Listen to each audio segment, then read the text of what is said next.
आज बिहार की बात में हम लोग बात करने वाले उन तमाम मुद्दों को लेकर के जो महागठबंधन में अभी घट रही है। वो इसीलिए बात करना जरूरी है कि महागठबंधन में कुछ अभी अच्छा चल नहीं रहा है। उसके पीछे मुख्य वजह है कि जिस प्रकार से कांग्रेस महागठबंधन में आंखें दिखाना शुरू कर दी है, उस प्रकार से आरजेडी के लिए मुश्किलें बढ़ती जा रही है।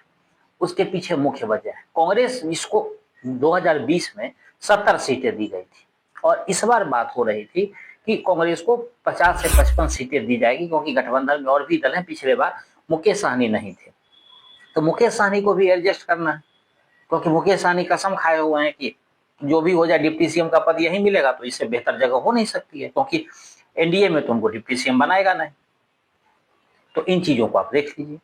इसके अलावा सबसे बड़ी बात क्या हो रही है कि कांग्रेस 76 सीटों पर अपने उम्मीदवार की घोषणा कर दी है, लगभग उन्होंने सूची एक तरह से बना दी है।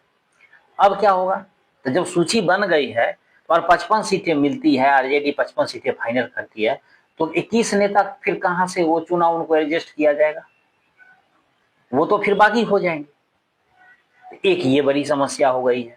दूसरी बात कि कांग्रेस उन तमाम मुद्दों को हाईजैक करके चल रही है जो मुद्दे तेजस्वी यादव के थे। तेजस्वी यादव का मुद्दा क्या कह रहा है आप लोग बेहतर जानते हैं। तेजस्वी यादव 2020 में पलायन और बेरोजगारी का मुद्दा लेकर के आए थे, और उसी मुद्दे को कांग्रेस ने इस बार कन्हैया की जो यात्रा हुई कन्हैया कुमार की, वो यही मुद्दा था। वो कहीं से और दूसरे जगह से आया नहीं था, वही मुद्दा था। उसके बाद दूसरा मुद्दा पे चलते हैं, वो क्या है, वोट चोर गद्दी छोड़, यानी वोट अधिकार यात्रा। वोट अधिकार यात्रा क्या था भाई, वोट अधिकार यात्रा वही था। तेजस्वी यादव बिहार में बात कर रहे थे कि वोट SIR जो हो रहा है उसमें लोगों के नाम काटे जा रहे हैं, ये मामला था उसमें। इसी को लेकर तेजस्वी यादव ने सड़कों पे अपना कार्यक्रम शुरू किया था। राहुल गांधी आए, उसके बाद उन्होंने क्या शुरू कर दिया, वोट चोर गद्दी छोड़, यानी कि वोट की चोरी और नया म्यांमार से उनको जो मिला वो डिजिटल वो सारा वहां से उठा के हाईजैक की और इंडिया में दिखा दिया, उस पर यात्रा निकाल दी। फिर यहाँ एक तेजस्वी का जो है उन्होंने हाईजैक कर लिया कार्यक्रम। तेजस्वी यादव को लगा कि भाई अब तो पानी सर से ऊपर से गुजर रहा है, अब क्या करें, तो उन्होंने बिहार अधिकार यात्रा निकाली। तो बिहार अधिकार यात्रा जो निकला, उसमें सबसे बड़ी बात क्या थी कि बिहार अधिकार यात्रा में ये कहा गया कि भाई जो आपको कैसा सीएम चाहिए, तमाम मुद्दों को लेकर के आपका अधिकार आपको नहीं मिल रहा है, बेरोजगारी है, हमारे जो 17 महीने की सरकार थी उसमें हमने कितना रोजगार, 5 लाख रोजगार दिया, किसकी चर्चा हो रही है, यात्रा चल रही है 10 जिलों से गुजरना, ये तमाम बातें ठीक है। अब आप देखिए कि कांग्रेस जिस प्रकार से टिकट वितरण कर रही है, उसमें क्या है कि हर आदमी अपने अपने लोग को टिकट दिलवाने के लिए वहां पहुंच रहे हैं।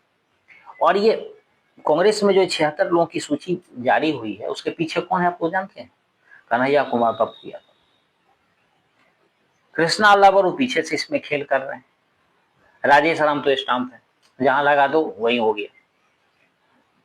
तो इसमें पप्पू यादव को फाइनली सदाकत आश्रम में एंट्री मिल गई, आप लोगों ने खबर भी देखी होगी। लेकिन उतने वो खुश नहीं है, उनको लगता था कि कांग्रेस में आएंगे तो उनकी काफी चलेगी, लेकिन उतनी चली नहीं, उनकी नाराज दिख रहे थे सदाकत आश्रम से निकलने के बाद। डॉक्टर अखिलेश सिंह पूर्व अध्यक्ष पहुंचे थे अपने लोगों को टिकट दिलाने के लिए, लेकिन निकलने के बाद उन्होंने क्या कहा कि यहाँ राजेश राम की वो हैसियत है जो अमेरिका में ट्रंप की हैसियत है। तो आप समझ लीजिए कि कांग्रेस में क्या चल रहा है, यानी कि सीट बंटवारे को लेकर कितनी अहमियत दी जा रही है, और जो सीट फाइनल हो रहे हैं वो आरजेडी के लिए सिरदर्दी होने वाली है। मैं यहां से इसको जोड़ रहा था। उधर आरजेडी में क्या हो गया है कि घरेलू झगड़े रोड पे आ गए, सड़क पे आ गए। जो रोहिणी आचार्य का जो पोस्टर वार है वो आखिर क्यों हुआ, संजय यादव की मनमानी को लेकर। ये वही संजय यादव हैं जिसको दिन रात पूछते हैं तेज प्रताप यादव कि उनके कारण मुझे घर से निकाला गया। और मैंने पहले भी कहा था कि संजय यादव आंख कान बन गए तेजस्वी यादव के, वो पूरी तरह डिपेंडेंट हो, उन्हीं के सहारे वो चलते हैं, वो जो दिखाते हैं वो देखते हैं, जो सुनाते हैं वो सुनते हैं। रोहिणी आचार्य को भी ये बात खल रही है। लालू प्रसाद यादव को पार्टी लाइन से बिल्कुल अलग कर दिया गया, तेजस्वी यादव उनकी अभी सुन नहीं रहे। इसके कारण लालू यादव भी खासा नाराज चल रहे हैं। वो नेता जिसके सामने कोई खड़ा होने की हैसियत नहीं रखता था, उस नेता की आज घर में नहीं चल रही है, उनकी स्थिति शाहजहां वाली हो गई है। तो घरेलू मुद्दा भी सर पे बैठा है। अगर तेज प्रताप बाहरी जो भी बागी उम्मीदवार उतारेंगे, वो जिसको भी चुनाव लड़ाएंगे, वो किसका वोट काटेगा, ये मैं नैरेटिव नहीं बना रहा हूं, जनता कह रही है। जहां जहां से उम्मीदवार खड़ा कर रहे हैं वहां पता किया जा सकता है, तो आप समझ लीजिए किसका क्या होने वाला है। तो इस स्थिति में आरजेडी एक घरेलू मुद्दे पे अलग फाइट कर रही है, अलग संघर्ष है। इसके अलावा कांग्रेस अलग लाल आंखें दिखा रही है। जिस कांग्रेस को लालू प्रसाद यादव ने कभी भी उसको अपनी हैसियत नहीं भूलने दी, वो कांग्रेस आज आरजेडी को आंखें दिखा रही है। इसको क्या समझा जाए? आरजेडी कमजोर हुई है या गलत फैसले लिए जा रहे हैं जिसके कारण कांग्रेस इतना चढ़ के बोल रही है, या जिस आरजेडी के सहारे कांग्रेस चलती थी क्या उस कांग्रेस के भी कांग्रेस के बैसाखी पे आरजेडी सवार हो? क्या कहा जा सकता है इसमें?